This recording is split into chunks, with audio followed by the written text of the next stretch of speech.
In this quick tutorial, I will show you how to change the internal battery in a Hyundai Elantra key fob. This rectangular key fob was used between 2012 and 2013 and uses a CR2032 battery. This battery can be purchased on Amazon for just a couple bucks. It's really inexpensive. I will give you a link in the description if you'd like to get that so you can follow along and change your battery at home. Now, let's start by pressing on this button to remove your internal key. Where this hole is, where the key just came from, there is a groove below it, and we're going to take a flathead screwdriver, insert it into the groove, and twist. With a little pressure, you'll start to separate the two halves. You can pull it apart with your finger or come down the side, continuing to twist until the two halves come apart like that. This battery is in a little plastic housing, and I can't get it out with my fingers. And this tool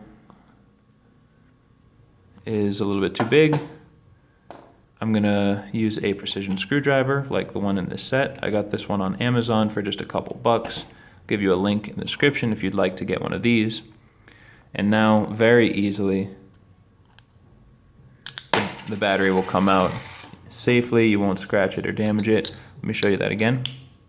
Just coming in on the side here with a small instrument, the battery comes out so easily. You could also do this with a toothpick or other similar tool, just whatever you have to safely remove this battery.